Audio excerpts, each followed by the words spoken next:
Depuis la création des premiers médias publics en 1960, la presse mauritanienne a connu de profondes mutations. Cette évolution est perceptible à chaque coin de rue et se manifeste à travers un intérêt grandissant pour l'information. Cependant, le public ignore tout du travail des journalistes qui tous les jours leur livrent des informations à travers les médias nationaux.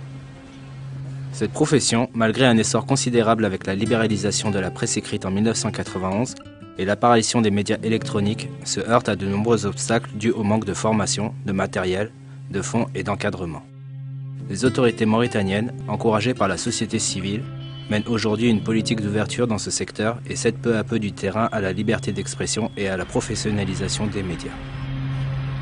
À l'heure où la Mauritanie s'apprête à se doter d'une loi sur la libéralisation des médias audiovisuels, il est intéressant de revenir sur l'évolution de ce secteur et d'étudier ses perspectives.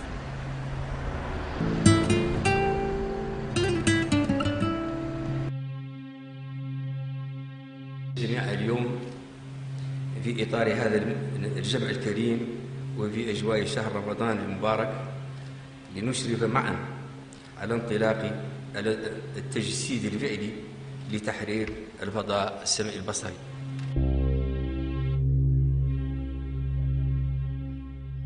Au cours de la journée de réflexion sur la libéralisation de l'espace audiovisuel, les journalistes ont exprimé toutes leurs appréhensions. Pour le lancement des radios et télévisions privées, le coût des redevances est très élevé. Les professionnels de la presse redoutent une appropriation de l'audiovisuel par les hommes d'affaires. Pour une radio commerciale, par exemple, il faut payer le redevance de 10 millions de dollars.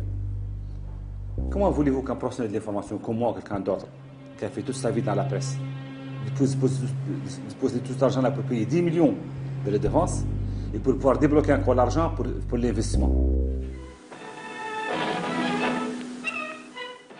À l'indépendance du pays en 1960, le secteur de l'information a été monopolisé par l'État à travers la Radio Mauritanie et l'Agence mauritanienne d'information AMI, éditrice de Chab en arabe et d'Horizon en français.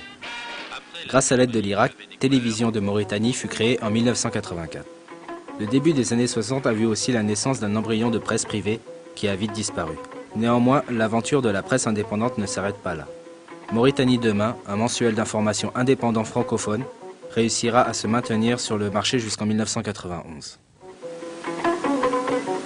Ce n'est pas très souvent qu'on parle de presse qui est très souvent mal cotée ou incomprise de la part de beaucoup de citoyens et d'autres personnes et d'autres personnalités.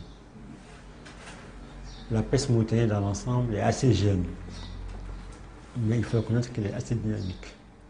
Il faut dire aussi qu'elle a participé à l'ancrage de la démocratie dans des conditions difficiles.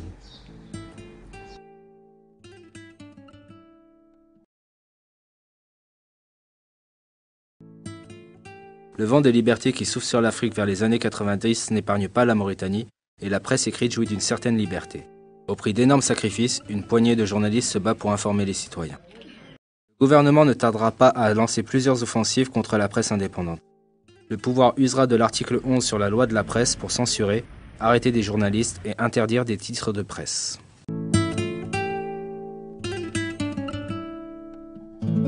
Nous avons évoqué par exemple dès le départ le problème du passif humanitaire, le problème des déportés, le problème de l'esclavage. C'est des sujets qui fâchaient beaucoup. Les médias, pour exister, ont besoin de liberté d'expression, ont besoin de liberté d'opinion, ont besoin de liberté d'organisation d'une société qui accepte d'être une société démocratique. Une nouvelle loi sur la liberté de la presse a été votée en 2006. L'article 11 ayant disparu, il n'y a plus de censure et les délits de presse ont été partiellement dépénalisés. La presse reste cependant confrontée à d'autres obstacles. Amateurisme des opérateurs du secteur, recettes publicitaires insignifiantes, salaires dérisoires, mauvaise qualité d'impression, marché réduit, distribution quasi inexistante. À cela s'ajoute le manque de matériel, le manque de formation et de professionnalisme. Dans la plupart des rédactions, dans la plupart des sites électroniques d'information, c'est rare de voir un journaliste qui a un contrat de travail établi selon les normes de la législation du travail. Ça, c'est une première difficulté. Il y a une seconde difficulté qui est liée à la liberté d'expression. Les journalistes, ils sont d'abord soumis à une sorte de pression sociale qui limite un peu leur liberté d'expression. Autre grand handicap de la presse mauritanienne, La parité homme-femme. Dans la plupart des rédactions d'information, les femmes sont absentes. Au niveau des médias publics comme la télévision nationale, on ne fait guère mieux.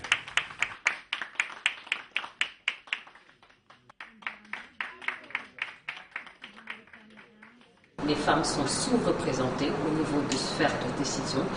Nous avons déjà entamé la première phase de cette sensibilisation. Nous avons rencontré par exemple les femmes ministres, nous avons rencontré des parlementaires.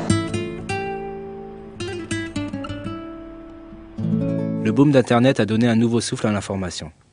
Malgré les difficultés d'accès, le coût de connexion élevé et le débit aléatoire, des dizaines de sites et de blogs mettent leur contenu en ligne. Les réseaux sociaux, eux aussi, servent d'espace de contact et de partage d'informations. Revers de cette démocratisation mal organisée, les journalistes n'ont plus le contrôle d'informations.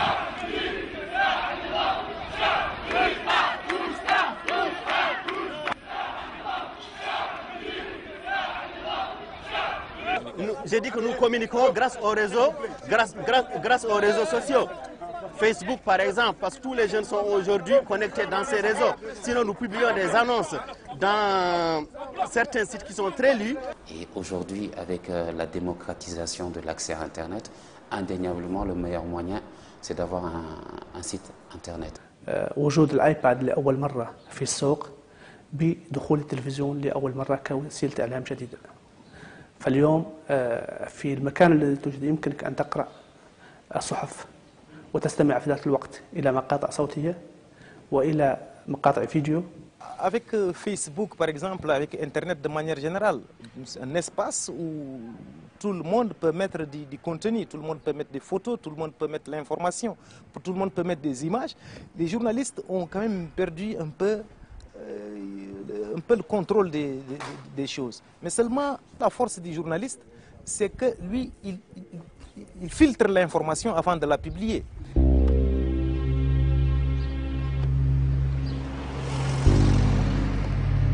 Après avoir effectué une série de rencontres avec les autorités mauritaniennes et les responsables des médias publics, la Haute Autorité de la Presse et de l'Audiovisuel, APA, chargée de la régulation des médias, annonce une loi portant sur la libéralisation de l'audiovisuel. Le peuple salue cette décision et juge nécessaire d'entrer dans une nouvelle ère médiatique. Cette nouvelle loi constitue un succès pour le gouvernement mauritanien. Cependant, les journalistes ne cessent d'exprimer des craintes par rapport au contrôle des futures radios et télévisions. L'attribution des chaînes de télévision ou de radio soit attribuée à ce qu'ils deviennent par la suite défendeurs d'un camp tribal, d'un lobby de commerçants ou d'autres choses, d'un clan politique donné. La Mauritanie, dans son histoire récente, a souffert de conflits qui ont mis à mal son unité. C'est pourquoi certains professionnels des médias assignent aux futures radios et télévisions un rôle intégrateur. Je pense que toutes les télévisions ont un devoir d'intégration nationale, c'est-à-dire qu'il y en aura pour les langues nationales, arabe, poulard, soninké, wolof et français bien entendu, qui est une langue. الجزيرة مباشر مصر، لماذا؟ لأن من يشاهد منى الشاذلي في الساعة 10 مساء لا يشاهد الحصاد. وهم في نفس الفترة القناة العربية يعني ركزت على نشرة خاصة بمصر. لكنها لا يمكنها أن تنافس القنوات التي تبث 24 ساعة على الشؤون مركزة على الشؤون المصرية. أعتقد أن نفس الشيء سيدور في موريتانيا.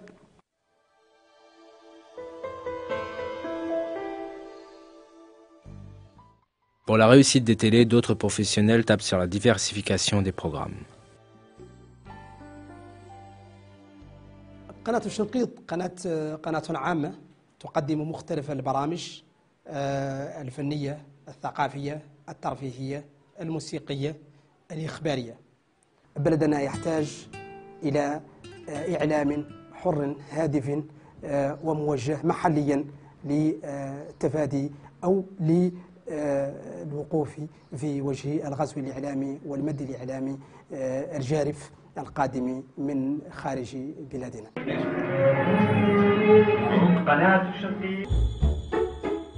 Après tant d'années de promesses, la population mauritanienne va enfin pouvoir regarder ses propres chaînes de télévision privées. Dans les quartiers populaires où les antennes fleurissent sur les toits, la télé occupe une place prioritaire dans la vie des habitants. Pour la plupart, à défaut de télévision privée nationale, ils ne suivent que les chaînes étrangères telles les informations sur Al Jazeera ou les telenovelas de MBC qui deviennent leur quotidien. Depuis l'annonce de la libération de l'audiovisuel, ils attendent impatiemment.